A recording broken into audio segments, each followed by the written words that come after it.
Hello everyone, welcome back to the channel. For those of you that are new here, my name is Danny. For those of you that are returning, you already know who I am. So I have a few things planned for this video, but first things first, we're finally gonna get that white wrap off of the car. I've had the car for a little over a week now, but it's mainly just been sitting here in the garage. I haven't really driven it because it's not a daily driver. So that's gonna be the first thing that we are gonna tackle today. All right, let's get it.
Special delivery. We'll see what this is in a different video.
So here's the finished product.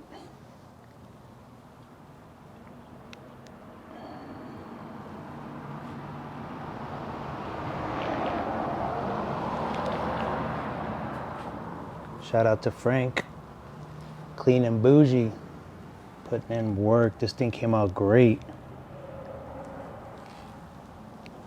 Damn.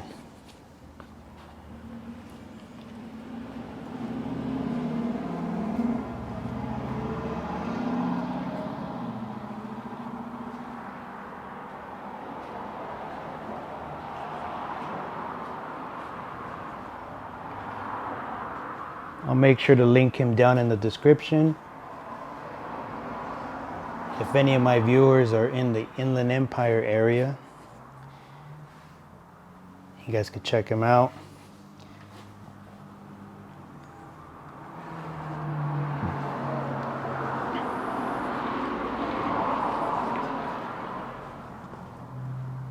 Yeah, he did a great job. Okay guys, so it's the next day. I wanted to take the car out yesterday, but I couldn't because the detailer told me I need to let the ceramic coating on there cure for at least 10 hours. So I decided to just put the car away and continue filming the following day. So here we are. So we're really close to breaking in the car now. Probably have less than 10 miles at this point to break in the car. So let's go for a drive.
All right, guys, so we finally crossed over the 1,000 mile break-in, as you saw. Feels like it took forever just because I wasn't really driving the car. So now we can finally get rid of this 4,000 RPM rev limit. And I'm gonna show you guys a different way to do it.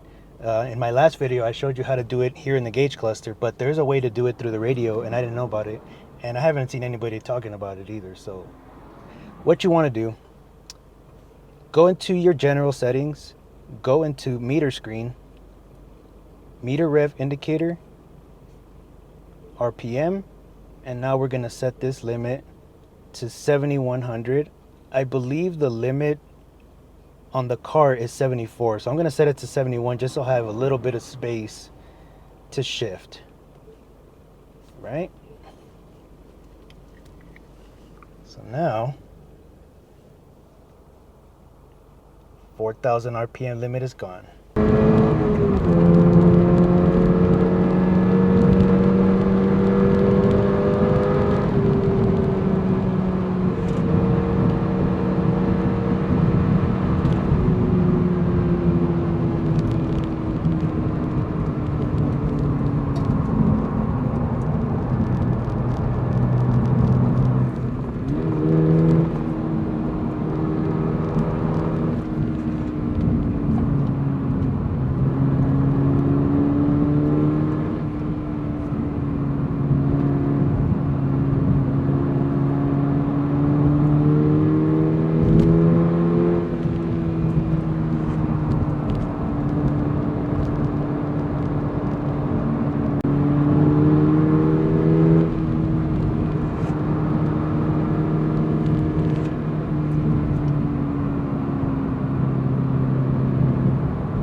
All right, you guys, so we got back from that drive in the canyons. Lots of fun with the car. Being able to rev it out past 4,000 was, it was great. It was great. So I wanted to give you guys my initial driving impressions from the car now that I've driven it past that 1,000 miles. So I made a little list here so I don't start rambling off. So first off, my drive from Oregon back to SoCal, it was a 12-hour drive. Well, it should have been a 12-hour drive if it was nonstop, but of course we had to stop to put gas and eat and whatnot.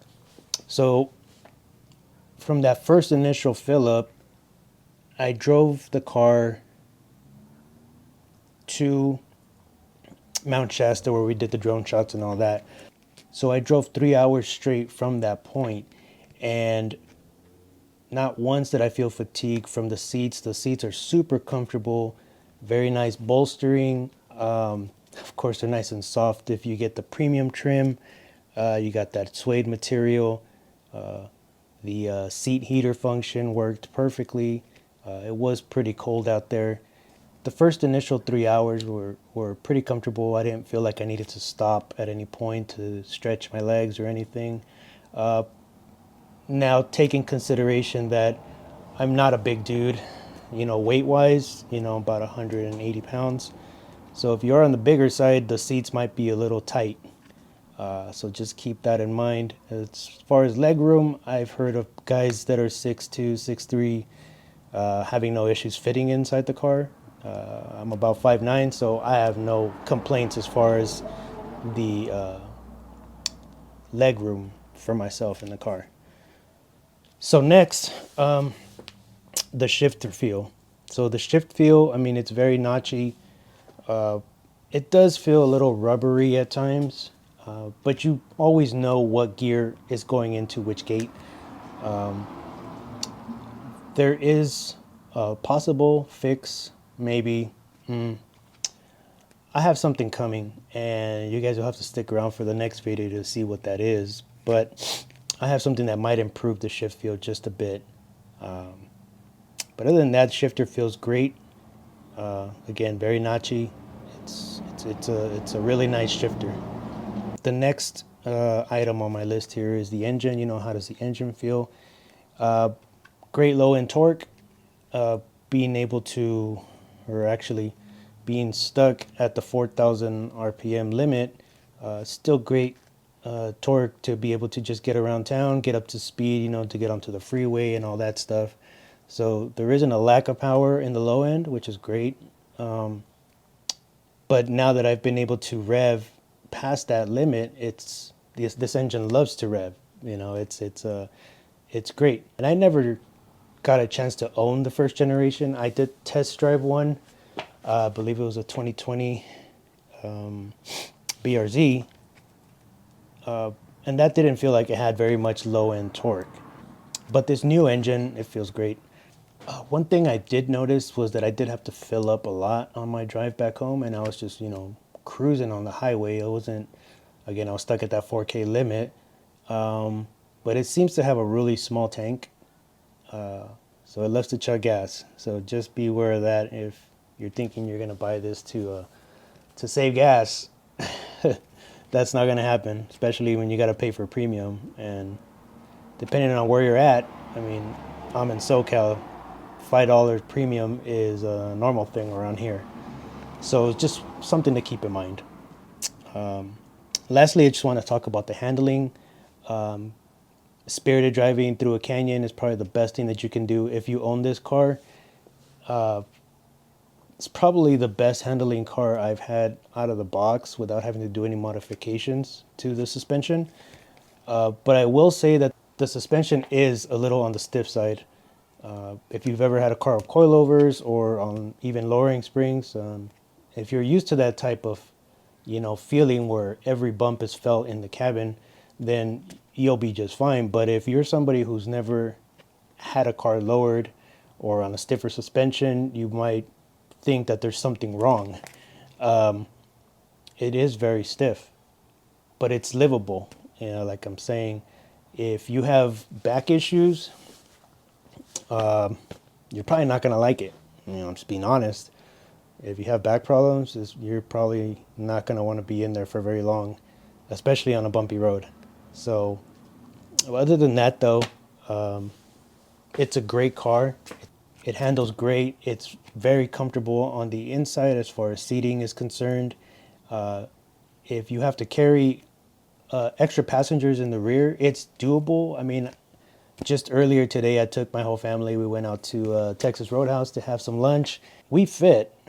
I'm sitting a lot closer to the steering wheel than I would like, but we fit. It's not something you want to do a long road trip on, though. If you just got to go, go have some lunch around town, something like that, you'll be just fine. If you have passengers that are probably as tall as I am, or even taller, you're gonna have a bad time. Just being straight up, they're not gonna fit back there. I would not want to sit back there. So just keep that in mind. So those are my initial thoughts on this 2022 GR86.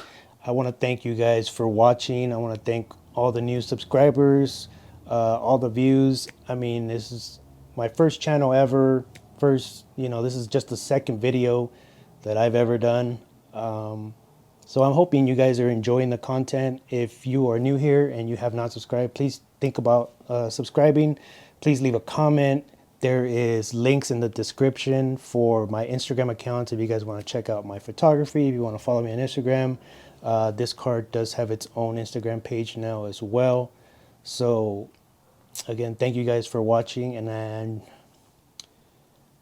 and stay tuned for the next video. I got a bunch of parts just sitting, waiting to be installed. So I'm thinking of doing some maybe part reviews plus installs on the next few videos. So you guys stick around for that, and I'll catch you guys on the next one.